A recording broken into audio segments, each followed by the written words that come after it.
Namaste. Welcome to I Am Woke. I am your host, Emelina Calder. In this video today, I'm going to take you through the difference between marketing, branding, advertising, and publicity. Because God knows we need them all when we're building a public image, a public persona, or a personal brand online, especially if you're a creative, an entrepreneur, a spiritual creative, a spiritual entrepreneur, a spiritual business owner, or a spiritual coach.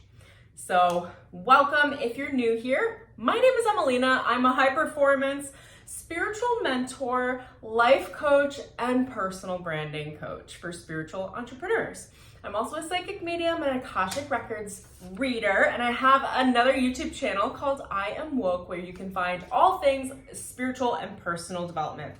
On this channel, you can expect videos around how to build your public image, how to build your personal brand online, how to develop a social media following, and how to build your digital marketing funnels, all built specifically towards spiritual entrepreneurship and spiritual creatives and coaches so that you can build these aspects of marketing from the place of consciousness, from the place of being conscious marketing, aligned marketing, marketing that involves your soul, marketing that is totally, completely authentic and done in a really unique way, because I've got 15 years of experience now in the digital marketing industry.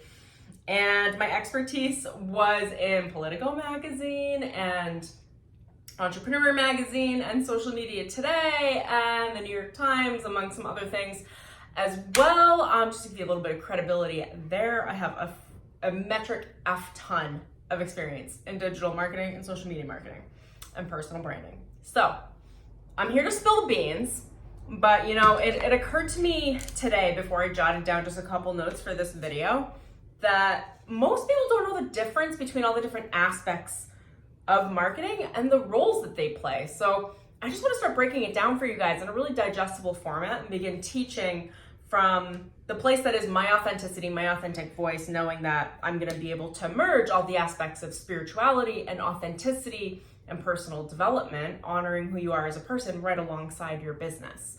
And for those of you building personal brands, you are your business. So we'll jump into that. I also do want to mention that I do have a free guided meditation that I will leave a link in the description below that I really think you guys are going to absolutely love, that helps you reestablish your own source connection, tune in with your authentic soul frequency so that you can always come back to your own center, get to know yourself before you are doing anything else out in this crazy world. All right, so there's that. You can get that link at iamemelina.com/meditation. And now I'm going to jump right in. So the difference between marketing, branding, advertising, and publicity. All right, these are all the aspects of marketing that I'm going to tackle, and I'll do as much as I can in a video like this. So I love this board that I'm going here. We have marketing, branding, which often get confused. I don't know if you guys can see that actually, if it's big enough. We'll find out. Marketing, branding, advertising, and publicity. If this doesn't work, I'll shoot another video another time. But we're gonna try this whiteboard setup. Okay, marketing, branding, advertising, and publicity. And I'm just gonna stream of consciousness. I did not prep any of this. What is marketing relative to personal branding? Okay, so first we're gonna start with what are you marketing? Your personal brand is you. So if you're a creative, if you're a professional creative, you are selling either your performance or you're selling a service, like being a graphic designer. If you're a coach, you are selling coaching, right? If you're an entrepreneur, you might be selling goods or services, so depending on what's going on there. But under the idea of personal branding, you are selling you. Now, when you are the product, so you're providing a service, or you're an influencer, something about it is like you are the product. People come to you because they want you. They want you to provide whatever the thing is. Oh, I just realized one of my earrings fell out, you guys. Rad. All right. I'm glad I found that midstream. Okay, so because you are the product, you're raising awareness around, actually that's what I would say marketing is. It's gaining visibility and raising awareness around what it is that you are selling. And in this case, it's you, because you are the personal brand. You are the good, okay?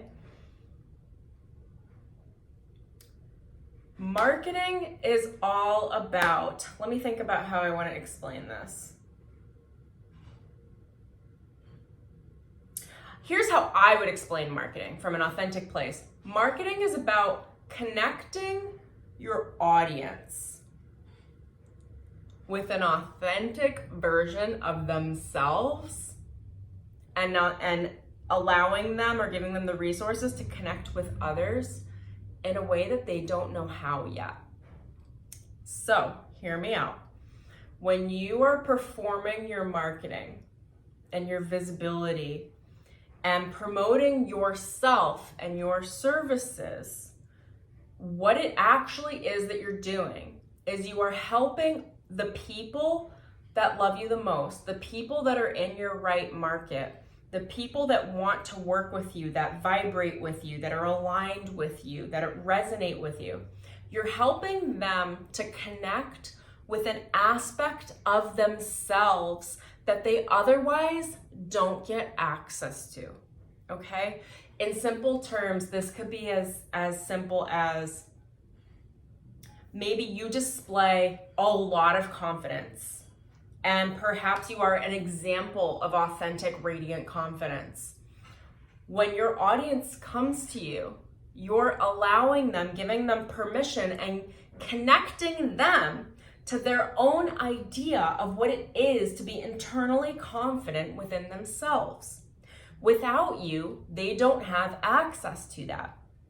So what it is that you're doing is you're helping them to bridge the gap between an aspect of themselves that they don't have access to, and you're helping to facilitate that connection within themselves so they can become that version of themselves in your presence, okay? This is specific to personal brands. And when I say in your presence, that is in any of your marketing. Most of our marketing at this day and age is on social media. And if you know anything about building trust with other humans, that marketing is done through video marketing, because video marketing builds the most amount of trust and stability with an audience. So your presence, right, like may not be always in person, although that is obviously an amazing way to do it. If you can do public speaking and events and workshops and get in person, that would be really amazing. But a lot of us are doing personal branding through video marketing. So your presence is moving through your video marketing. Your presence is extending through all of your social media posts, through your voice, and that presence is your energetic signature, your core vibrational frequency. And the light codes that you carry in your body, in your spiritual experience, are being projected through all of your marketing efforts, vibrating through your tone of voice, through your presence, through everything you do in marketing, helping people to wake up in every aspect of your marketing online to them connecting with themselves, okay? Now, the reason why I describe it this way is because so many people will say that marketing is solving a problem for your audience. I think that's so basic. Is it true? Sure. It's basic. It's basic, because when we break down the energetics, the spirituality behind it, the metaphysics, are you helping them solve a problem? You can, but that's so surface level. If you go another level and you're not just helping your customers solve a problem, you're not just helping your audience, let's broaden it, the audience, not just customers, solve a problem, that's nice. But you know what people would die for? Like, do you know what people pay for more than solving a problem? Connection to themselves, peace of mind, steadiness, understanding that they are held and loved as they are, complete inner self-acceptance. All of those aspects of the depth of the human character, the depth of the human experience and the human psyche, you're helping through your presence online to connect them with these deeper aspects of themselves. We live in a very superficial culture where most people don't frequently have access to these deeper aspects of themselves. They don't know how to touch on them. They don't know how to bridge their own gap. I'm even literally releasing on behalf of the collective as it's coming through. They don't know how to bridge the gap on how to connect with these deeper aspects of themselves. And when you step in with your own authority, love for yourself, your experience, the way that you speak, the way that you present yourself, the way that you dress, your style, how you own your character, your authenticity, your integrity, your own personal self-acceptance, focusing on your own frame, your own experience, pulling your energy and power back into your own experience. People learn from that. They associate with your energy, learn from your energy, and then they're able to connect to aspects of themselves within the depth of their own character that they do not receive unless they are gifted with your presence, your marketing. That is how valuable marketing can be. Now, in order to work with marketing with that level of depth, you have to get rid of all of the cheesy aspects of marketing, the chasing aspects of marketing, the trying to grab and get from people, the trying to force conversions, the seeing people as conversions. I can't tell you how many rooms I've been in front of, and I get it, but like how many executives I've been with where they just turn humans into conversions. They're like, well, but how many conversions though? But how many conversions? And I am a marketer and I get it and I understand. But at the end of the day, when you use the language, these are conversions, how many conversions? And you're constantly looking at people as dollar signs, you treat them like they're disposable. And trust me, they notice the difference. They will still buy from you. But my point to this level of marketing, this depth of authentic marketing, is that when you don't treat people like dollar signs and you don't treat them like conversions and you see them as humans and you treat them as humans in your own marketing, in your social media, in your comments, in your however you're interacting with people at every aspect and every touch point of your marketing. We call them touch points, which are like emails, your website, your different social posts, those are all touch points. When you treat them as humans, oh my God, you allow them to connect to themselves, you allow them to connect to you, and they feel that love. It's love because you're no longer seeing them as a dollar sign, you're seeing them as a human. Now, here's the thing. Humans spend money. Humans invest in things that they love. Humans like to give to other humans or other businesses or other personal brands that add to their value, that increase their value. When you treat humans like humans, you are saying, I see you as valuable. When they see that you see them as valuable, they give you money. You don't even have to, you ask for it, but it's like pretty gentle. You don't have to be aggressive with your sales when you are using a human first approach in your marketing, because people naturally want to give back to you because they feel the love from you. Okay? That is how I would explain marketing. That is my version of marketing. This is my definition. So if it works for you, wonderful, keep watching. If it doesn't, probably just get the hell out of here and let's, follow somebody else. I'm only gonna be what I am at this point. I could rehearse and recite to you what I have learned in the past and what I know is like acceptable for these definitions and what will be acceptable across like other branding experts and marketing experts, of which I would have belonged even just 5 years ago. And I'm just not interested in it, all right? I'm just gonna give you the down and dirty spiritual talk, what's fucking working for me. And what's working for me is treating people as humans and people that I love and adore and people that I would borderline invite into my home. That's how I perceive how I interact with my audience. And that is what is working for me significantly. Now, for those of you that may not believe me, I'm going to give you some food for thought, okay? I met Taylor Swift's manager, not her current manager, the manager when she switched from country to pop. I was at a public speaking event with him years ago, and he shared with me, we were just like having coffee, and he shared with me, like, he said, do you know what the biggest difference is between Taylor Swift and everyone else? And I was like, no, like, I don't know. I mean, I guess I like her, but he said there was really, musically, like, yes, of course, like, she's doing well and stuff, but what really separated her, the reason why she was able to grow such an amassed audience of fans that are fucking diehard is because she would take the extra time on tour to speak to as many people in her audience as she could, to share the love, to give the autographs, to take the photos. And he said whenever he was with her, she would never be upset about it. He said, like, he would sit down with her on the bus after and he'd be like, wow, what, like, why do you do that? Like, does this drain you? And she was like, absolutely not. I love every single one of my fans. And she would put in the extra effort. He said hours, just hours after each gig, after each tour, like, where most people will be like, I'm exhausted, I want to go party or do whatever I'm going to do. Taylor was taking selfies with fans. Taylor was remembering fans' names. Taylor was signing autographs. Taylor was talking to fans. Taylor was fucking available.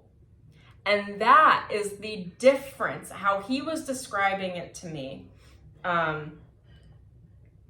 As she was making that transition, as she was becoming the iconic woman that we know her to be today, he said was all completely built on her absolutely adoring love for her audience and her willingness to extend herself to them, to treat them as human beings, to see them on her level, to treat them as friends, even in just that moment.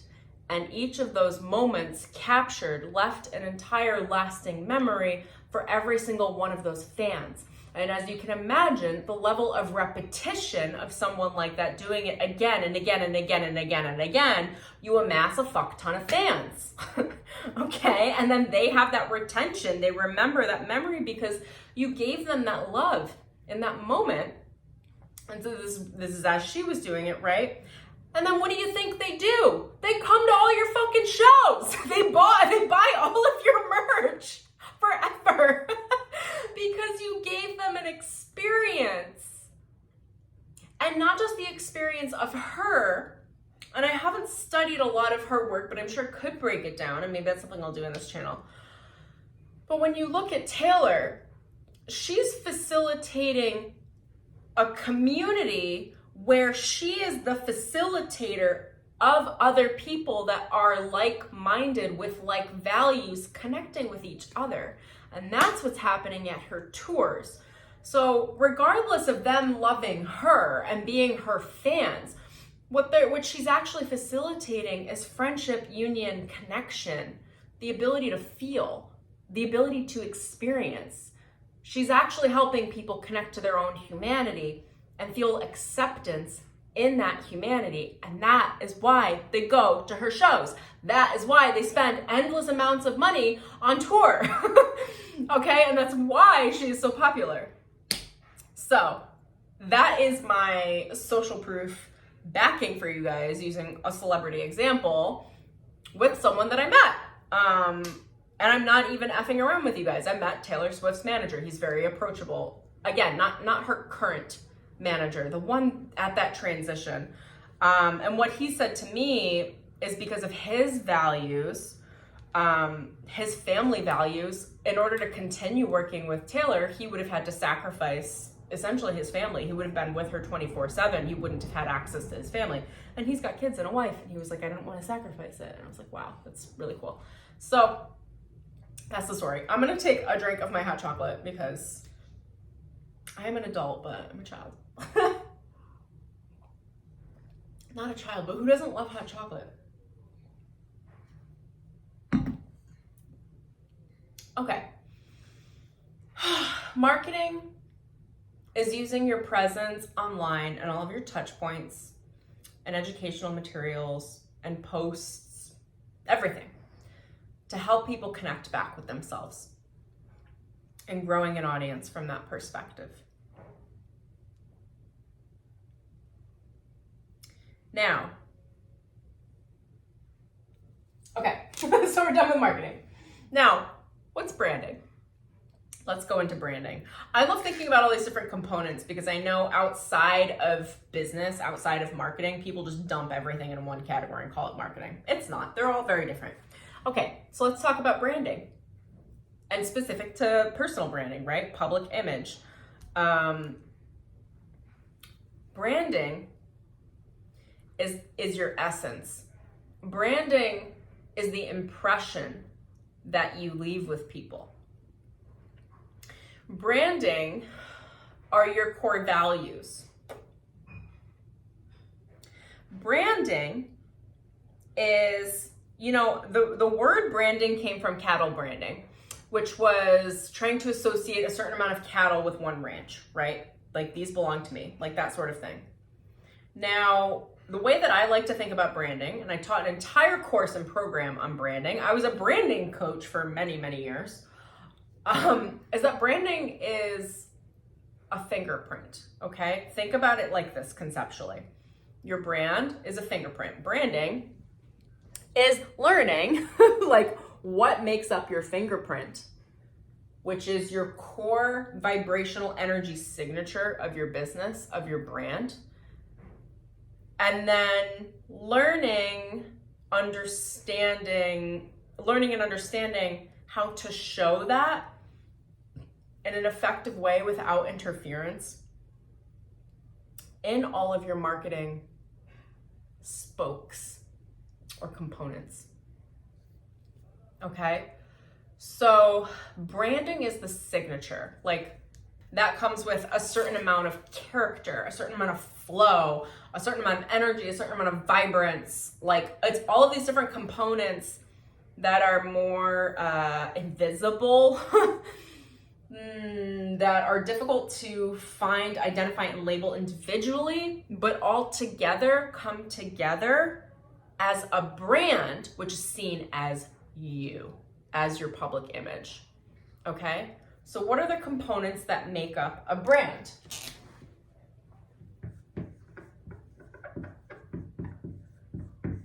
Hopefully that's big enough for you guys to see. I don't know if it'll be backwards or not. I think it might be backwards. So what makes up the brand? We've got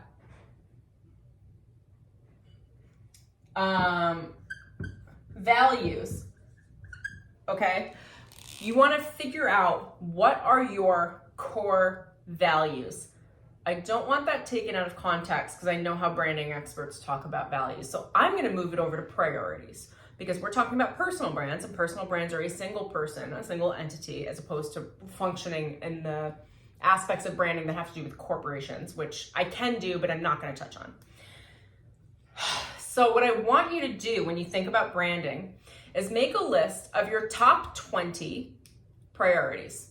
I'm using that many because it'll show you the many different aspects, the many different facets of who you are and your core vibrational signature that you're sending out into the universe via online marketing, okay?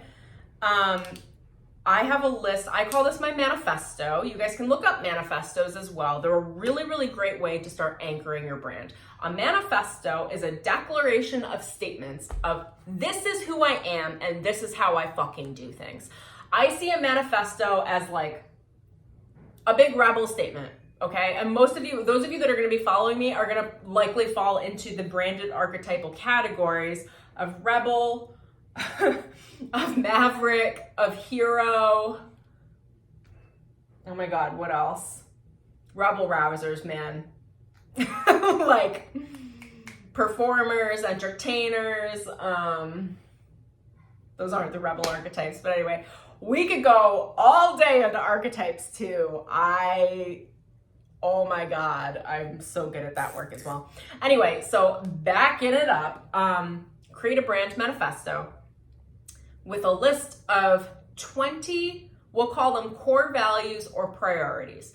I'm gonna mix these, they really are all in one, but I'm gonna describe it in a number of ways because I don't want you to fall into the typical marketing speak, because then you'll end up creating your brand like a dry, boring 60s businessman with no character, and that shit doesn't sell online if you guys haven't noticed. Like, so, you know, between TikTok and social media and everything else, people want you to be raw, authentic, and real. That's what's selling. So I am just facilitating you getting in connection with yourself, with those raw, authentic, and real parts of yourself, so that you can learn how to start understanding them, so that you can then leverage those aspects of your marketing and turn them into assets that you might not know how to dig up your gold without a conversation like this, through a video like this. So I will call them core values. I will call them priorities, or we can call them statements. But ultimately, it is how you run your life. And again, this is speaking to a personal brand. It's a little bit different for business, but for personal brands, think about it like, how do you run your life? What is the most important to you? What phrases or statements do you catch yourself saying frequently to your friends and family and people around you that you feel like really embody who you are?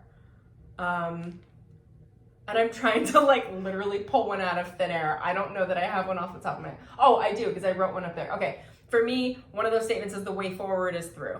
For me, another one of those statements, I'm just looking at my Post-its on the wall. Don't think, just do. Like, that's another. So this is what I mean. These are my core values. The way forward is through. Don't think, just do. Break the mold. Like, these are core statements that I have incorporated into my own vernacular. And these are like my colloquialisms that are unique to me, that I use very specifically. I use them in my language frequently. Think about it like that. What are phrases that you use that really activate the parts of you that get you like powerful, right? Like riled up, like, yeah, this is my life, like break the mold. Like, you know, I like to come with a lot of power. I have another quote up here that this isn't mine. This is a Wayne Dyer quote, but maybe you're a little bit softer. Like Wayne's energy is a little bit softer, and it's nothing serious is going on here. Or the Louise Hay, all is well. Like, just think about statements that you say all the time. Write those down. Then think about your priorities, okay? So like, one of my major priorities, I'm just gonna pull some personal examples because I feel like examples personally are helpful for you to understand how this human works it through, so that I fall into my experience and not into just theory. That's always why I share examples, personal examples for me. So, oh my gosh, and as I give that caveat, I forget what I was gonna say. Priorities.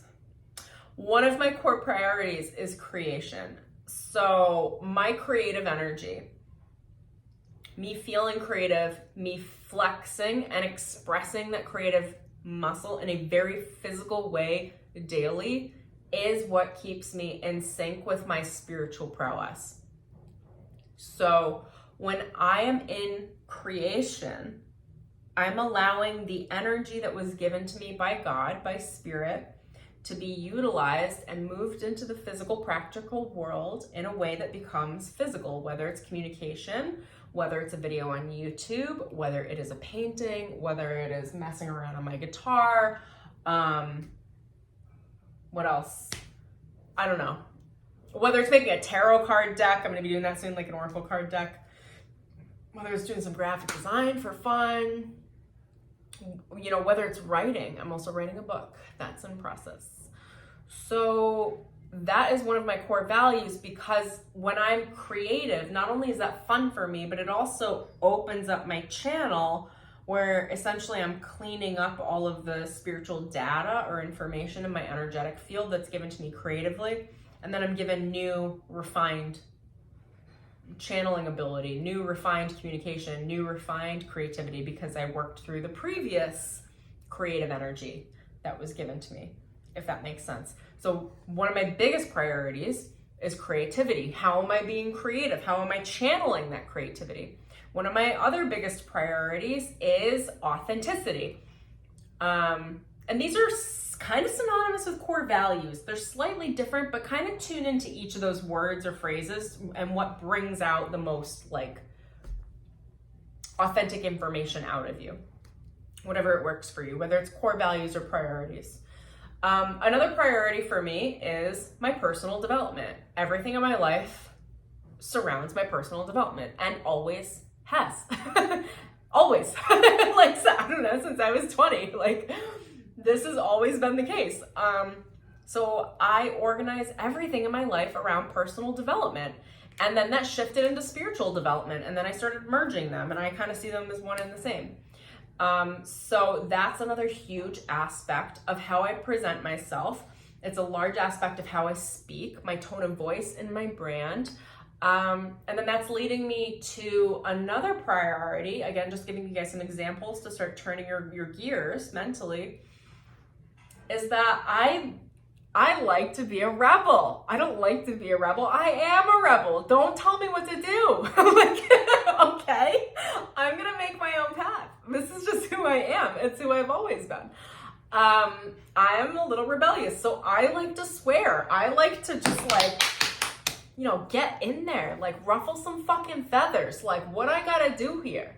Like, what? What? Like, I don't know. My ego likes to get a little like feisty and get into some conflict.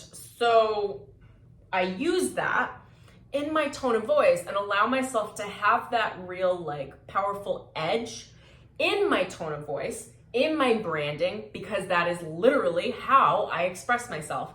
Also, as a side note for you guys, just to see the strategy behind this, it also is fantastic at kicking people out of my audience that otherwise wouldn't like me to begin with.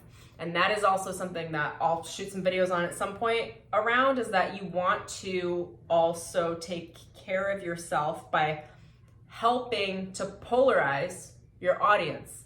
It is a smart and sustainable strategy. You don't want to be attractive to everyone. It is not smart, because then what'll happen, I forget what they call it with the, what is it, the monkey, oh gosh, I can't remember. It's like where like in psychology, like the group of monkeys like will pull the other monkey as they're like escaping out of the, oh gosh, I can't remember what it's called. Anyway, maybe one of you guys can comment below. You don't want people in your audience that don't belong. Okay? I'm saying that kindly, in a kind way. You want to be polarizing. People make the mistake all the time of trying to be appealing towards everyone and grow a really, really big audience of a bunch of people that like them without being polarizing. Here's the issue. When you have a huge audience like that, the second you do something that they don't like, they'll fucking police you. Like literally when I was starting up my YouTube channel, what was it? Not starting up, but like maybe 6 months ago, I started posting some little shorts that I had doubled up from Instagram, and I had sworn in a couple of videos, and women started policing me. They started being like, hey, I'm gonna unfollow you if you do this. Hey, you can't talk like this. Hey, blah, blah, blah, blah.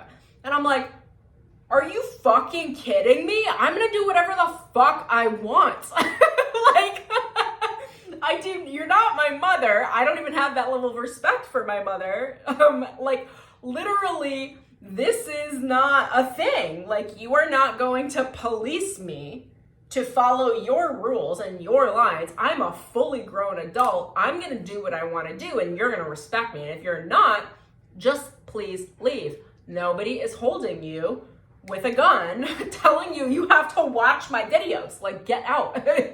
I know I'm being a little aggressive here, and I'm doing it for a reason, because I feel like a lot of you guys need that permission from someone like me to be like, you can be like this. You can just be yourself. You can be hyper loving, hyper supportive. I am so adoring with my audience.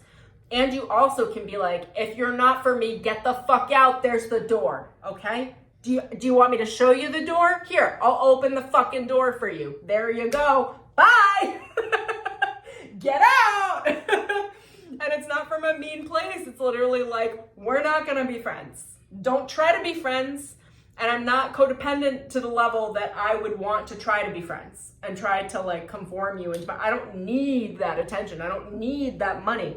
What I need is to feel satiated at every aspect of my marketing, to be myself and allow my authentic presence to move and shift and love and change the people that are right for me. And that's kind of got to be the way that you think. And if this aligns with you, great. If it doesn't, great. If I've scared you off, okay. I love you still, goodbye. If you're still here, I super love you. I'm glad we get along. Okay, so, and let me swing back to into branding. You want to create your values, create your priorities, create your manifesto. Then you want to create a mission statement. And again, these are all the different aspects of what makes up a brand, a personal brand, what makes up an identity. That's another way we can look at it. We can look at branding as the identity, okay? The brand is the person. When you're dealing with a personal brand, people aren't going to see all aspects of you, generally speaking, so you're highlighting certain aspects of your character. But regardless, it is an identity. The brand identity, even at the personal brand level, is made up of several components. The identity is made up of your values, okay? It's made up of your tone of voice. It's made up of your style. I'm saying this in a way that's relatable for you guys, but that would be called the brand identity, which is your different design components, your fonts, your typography, your brand colors, the type of imagery that you typically use, how your photographers take the photos of you, what is highlighted, what isn't, your creative direction within your own brand identity. But you can think about brand identity like style, okay? So like, how do you dress? How do you show up? What colors do you like? And all that's great. You don't have to architect it from a crazy place. Just literally, what colors do I like? What is my style? How do I naturally speak? That's going to be your tone of voice. Personal branding is actually easier to a degree than business branding. The part that's not as easy is for personal branding is that you do need to be authentic. Otherwise, you're going to create a lot of conflict within yourself. And most people can only be authentic to a point, because we get into a lot of conflict around authenticity. Are people gonna like me when I'm just me? Because I can be a little crazy. Or like for me, I can be very eccentric and very zany. And I can be crude. And like, is that okay? Can I just be that with people? So you gotta practice, self-acceptance, and that's where the personal growth work comes in, the personal development, the really solidifying your mindset and your emotional health, so that you can handle being yourself out in public. Because it's one thing to be yourself with friends, people you love, but good luck being yourself in public. Whole nother ball of wax. Strangers aren't always kind. They are also kind as well. Okay, let me just think real quick. Identity comes to style, tone of voice, cadence, rhythm. You can think about how you function in the world like music, like a symphony. It comes with a rhythm. How you speak, how you listen, the presence you hold, how you love, the cadence of your posts, how often you post, all of your touch points, what is the essence of what you communicate. Now, I haven't reverse engineered my brand essence in a minute, but I'll tell you my soul essence. I do it at the soul level. My soul essence is lightning. I'm electric. I'm the spark. I'm the catalyst. My brand essence typically is inspiration. That typically tends to be what I gravitate towards. As long as I'm being inspiring, as long as this is coming down to the word, the core essence and frequency of inspiration, of awakening, of waking up, and that's all like that catalyst energy for me. Essence, core values, tone of voice, identity, which again is style, design,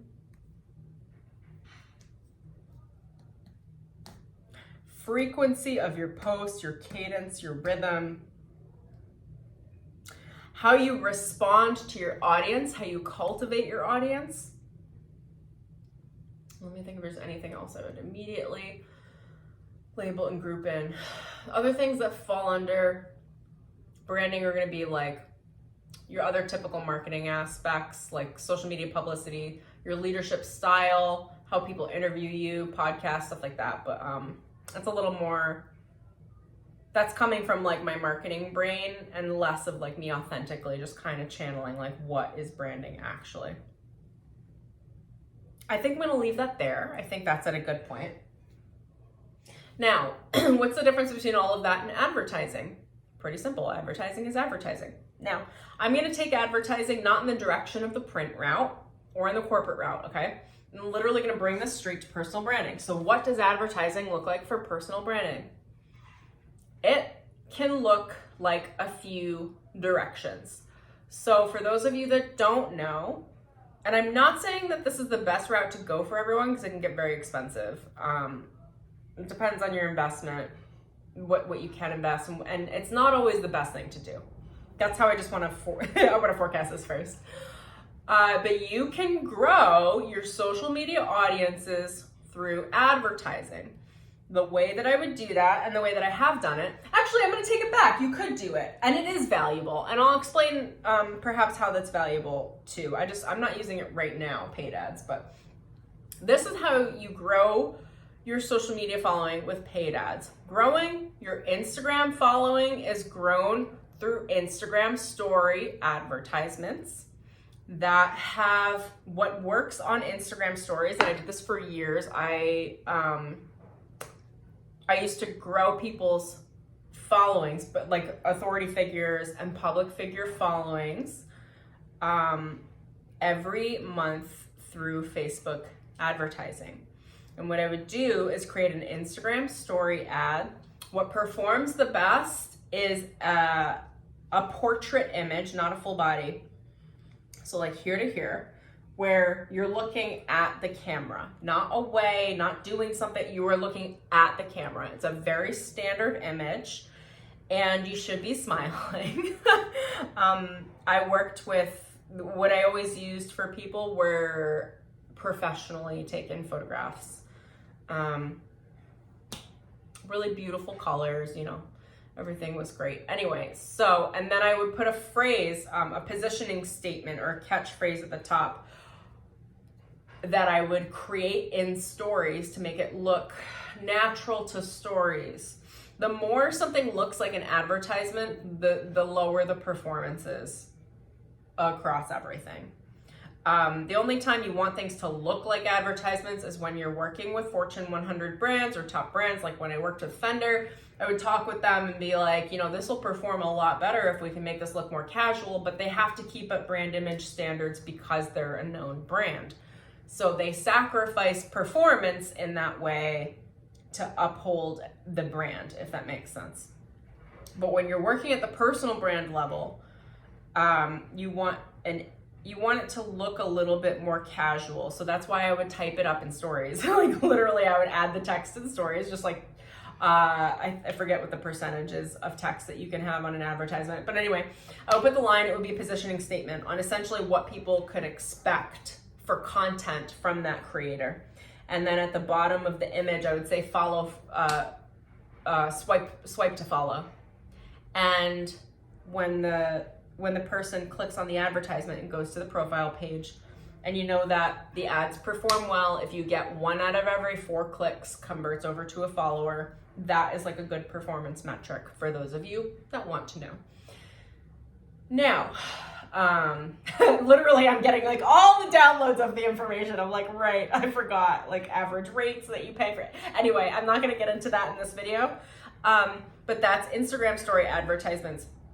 Over on Facebook, if you are growing a Facebook following, the advertisements that tend to work well are memes, okay? So you have a page, you have a topic on that page. If you wanna grow that page to grow the follower base, you get memes around the topic. So as a personal brand, like for me, I would get memes around spirituality, memes around starseeds, memes around psychic mediums.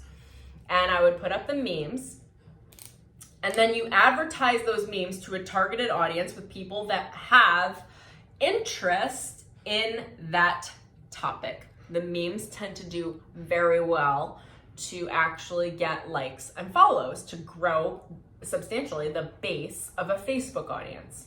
Okay, so that's how I would do Facebook ads there. And again, this is me just covering following, how to grow your following, not how to grow conversions. I'll get to that in a sec. Let me write that down so I remember.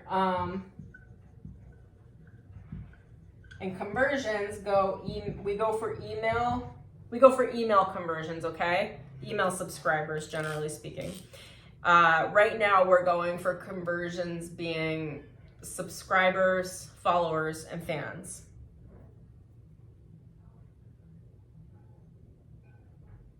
Let me think. Pinterest grows pretty naturally. You could do Twitter ads too. It's been a minute since I've touched that. I have not personally worked with TikTok ads, so I'm not even gonna touch it.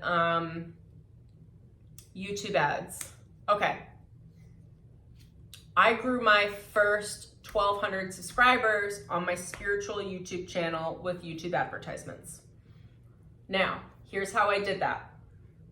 And when I worked at Fender, I worked in paid social, okay? So I worked on the advertising team. And we did a lot of this work as well. Now, they also used paid ads for conversions for guitar sales and win-back campaigns and everything else. There's a whole conversion funnel that comes with this sort of marketing.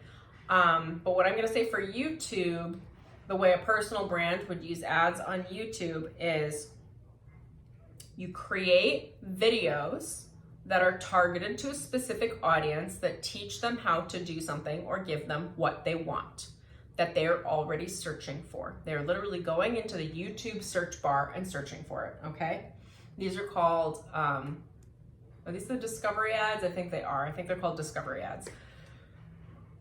So you shoot the videos, you upload them, you let them perform as they do. Then you go into the Google Ads dashboard and you create discovery ads using your video as the advertisement. All right, that's it. The video itself is the ad. And you label the headline of the video, like whatever's gonna be the best hook for this audience relative to the content that's in the video. And then you simply write, learn more. That's it. That's it. Learn more. And you advertise that. And let me think about what good rate. I think the average cost for a YouTube subscriber that I found, and I am very good at my performance metrics, my high performance metrics, is $1. It costs about $1 for a YouTube subscriber. If it's more, you can get it down to $1. It's rare that you're gonna find it to be less. Okay, another way that you can do YouTube ads as well is pre-roll. Now, pre-roll, this is where we get into the other sort of conversion. This isn't gonna be great for growing subscribers, okay? So actually, I'm gonna switch now to the other sort of advertising that we do as personal brands, are conversions for emails. For those of you that don't know, I'll just run through this quickly. If you know, then great. Emails are what many marketers will call an ATM, okay? If you're not building your email list, you are sorely missing out. The email list is one of your best marketing tools in order to create and present offers and promotions, bring them to your audience, have your audience click to purchase. Now, email marketing is really beautiful for nurturing leads. It is amazing for nurturing an audience, for giving them what they need, for helping them connect to themselves, for helping them solve problems by sending them resources, by telling them about yourself. There are just so many different ways you can create campaigns to nurture and grow an email list so that they trust you with the topic that you cover or whatever it is that you're doing, so that they will make purchases when they feel inspired to, as you present them with new things to buy, products, services, merch, whatever you got going on, because you've spent the time nurturing them. An email marketing list is a severely undervalued marketing asset. Everyone's looking to social media, and you know, those of you that are familiar with digital marketing understand this, but I'm going to say this for the rest of the peanut gallery, is I feel like there are a metric. I have a ton of influencers out there with huge social media followings, and they don't have email lists, or they have a very small email list because they don't realize that that's where the money is. It's really in the email list. It's not in the extended social following. It's your email list. So when it comes down to digital marketing, when we're using advertising, we are either using advertising for, like I said, for follower growth, okay, for top of the funnel follower growth, for awareness. We call that top of the funnel awareness in marketing. Or you're using it for email conversions. And then obviously you can go even farther and use it for conversions on sales, on programs. I'm not going to get into that because the far majority of you just need to be focusing on followers, subscribers, and email list subscribers, okay? So when you're growing your email list, you need a free offer to entice people to give you their email. I have already stated mine in the beginning of this video. It is my free guided meditation. I also have a free Akashic Records training program that has it's a 6 video program. Some really great offers to give out for free are going to be like free audio, a free class, a free pre-recorded workshop, a free mini course, which is just a series of videos that you can even host on YouTube and send in a single email with them all linked. An ebook. A lot of people see it as an ebook. Now, with all of my freaking 15 years of digital marketing experience, I will tell you that video masterclasses have significantly higher conversion rates than ebooks, you guys. I can't remember the last time I have offered an ebook in exchange for an email. Will people sign up? Yes. But you know what? It's gonna take you just as much energy to shoot a fucking video like this one. Like, just shoot the video. Skip the whole ebook process. People want this much more, and this builds a lot more trust and value with your audience than an ebook does. So I hate to be the bearer of this, but I know it's so popular. Everybody in digital marketing is like, make an ebook. And I'm like, what? Like, it's so old. Like, I've been having my clients for years making mini courses and videos like this. The more you teach, the more you give, the more active you are in your video marketing, the more trust you build, the easier it is for people to understand you. And when they understand you and they feel like you're of value and they feel like they can gain something from the experience with you and they feel like you increase their value within themselves and them with others in their lives, they're happy to pay you for whatever the service is that they're interested in that you offer when they're inspired to make that purchase. Okay?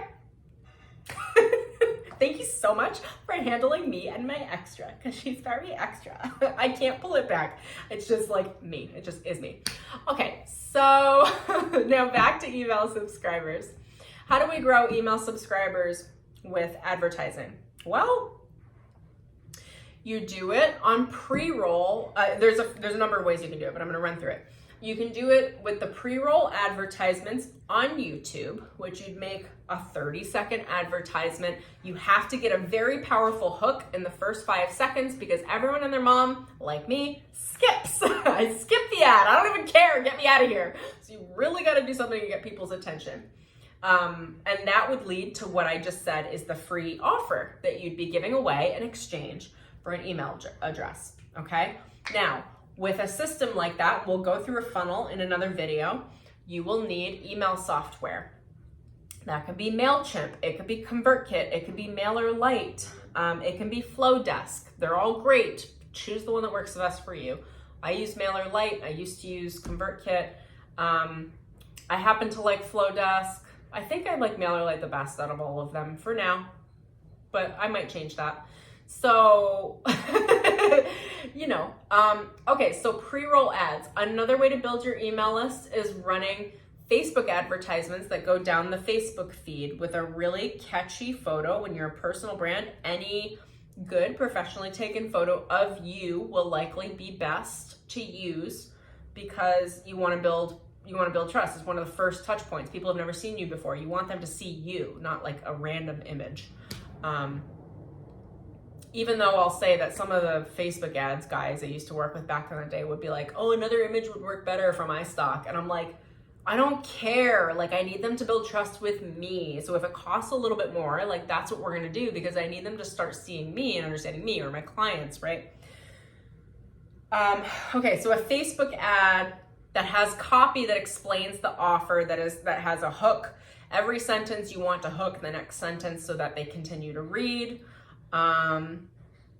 Also, I've served so many roles throughout my marketing career. I am a direct sales copywriter. I am a graphic designer. I am a branding expert.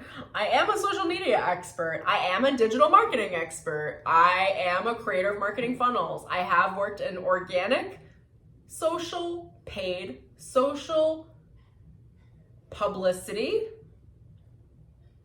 partnerships, content marketing, video marketing across Fortune 100 brands and big brands. I have both network experience, agency experience, and brand experience. So I have, and on 360 campaigns and integrated marketing. So I have a lot of experience across all different aspects of marketing. I forget why I was saying that. I think just to tell you how this is relevant. Like, I have a lot of experience, so I'm not just like shooting at the hip here. I mean, I am, but I'm not. Like, I have digested over the course of 15 years all the different aspects of marketing in many different ways, so that I can sit here in front of you in this moment and very casually be like, listen, this is what works. Ignore all that other shit, because there's a lot of other shit in marketing. There's so much marketing. It can get so heady. It gets so heady. You sit in a boardroom and listen to marketers talk. Oh, man. Oh, I was saying it because I have the copywriting experience. So you want to kind of like look up direct sales copywriting, see if there are any audiobooks on Audible around this, or look up some videos. I know some good copywriters too, but you do direct sales copywriting, which is whatever, we'll skip over it. You get a good image of yourself, and you offer the video masterclass is what I would recommend. Something like this. It's like an hour long. And you do that in exchange for them providing their email address, which you use an email service provider for, an email marketing campaign software, okay? So we did YouTube, Facebook. You can also use Instagram. I haven't played as much with Instagram post ads, in-feed ads. They do perform. Personally, I prefer story advertisements. I think they perform better, and they are, from my personal experience, have been significantly less of an investment.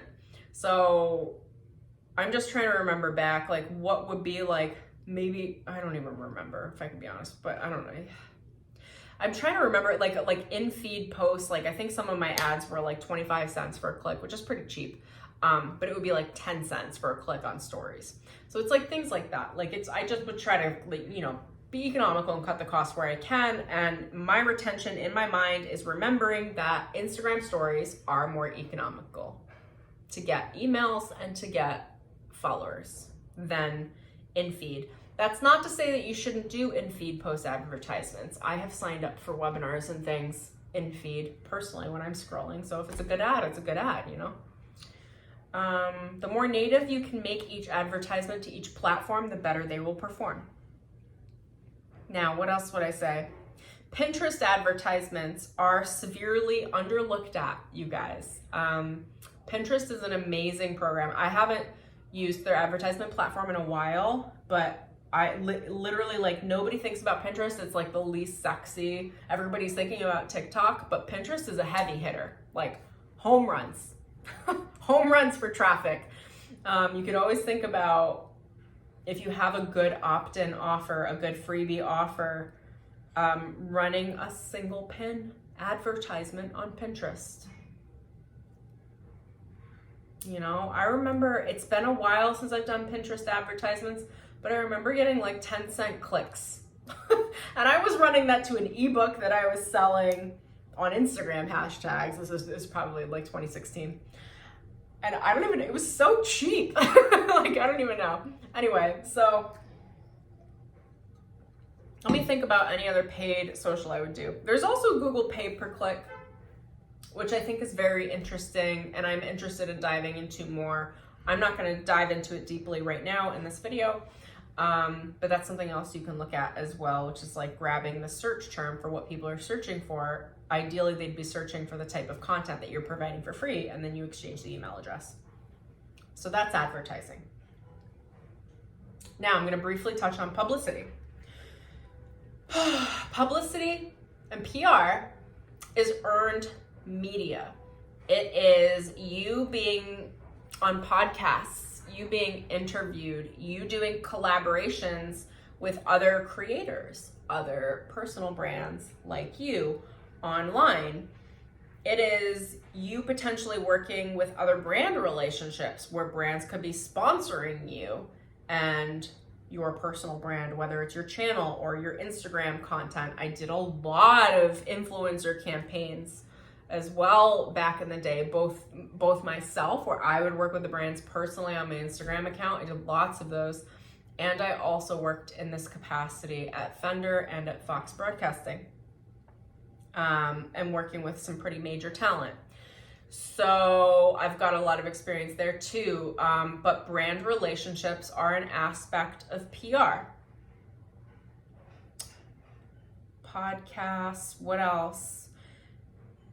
Guest contributorship falls under PR as well. That's like the base level of how you start to get visibility in order to start being featured in publications. There's like a ladder of steps you have to climb to show that you are worthy of the attention.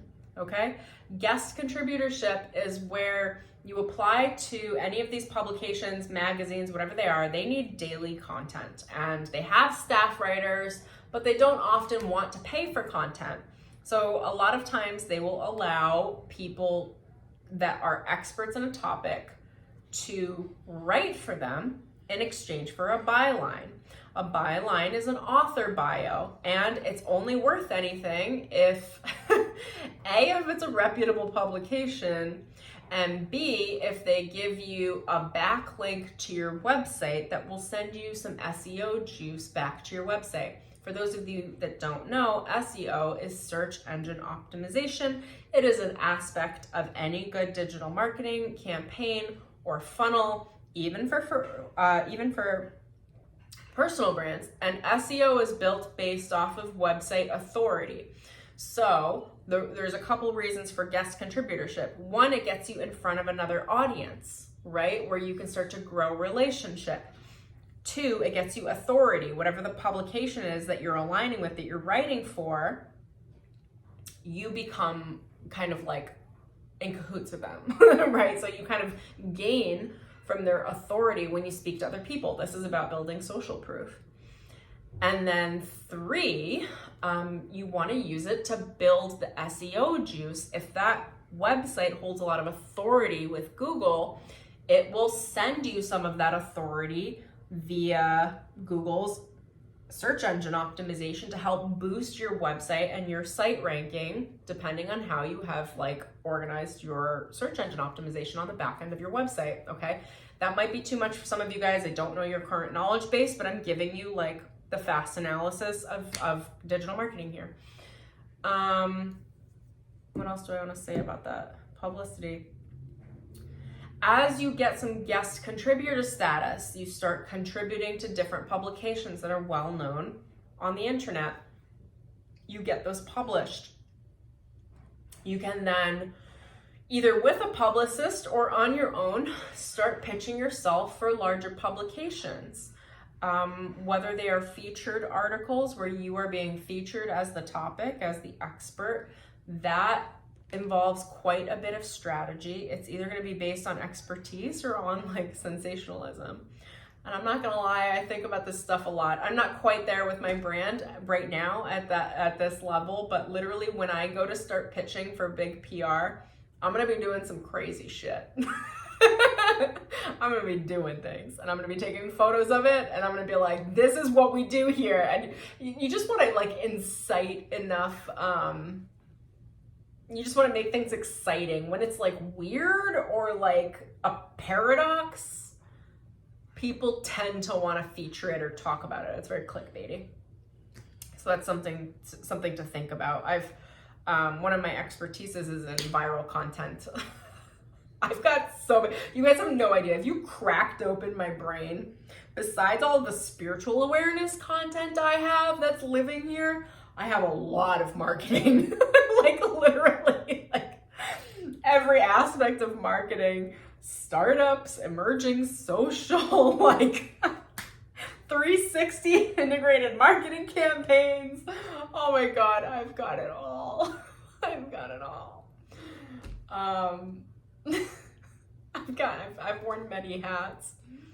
So, okay, what else do I want to say on publicity? That's all I've got right now.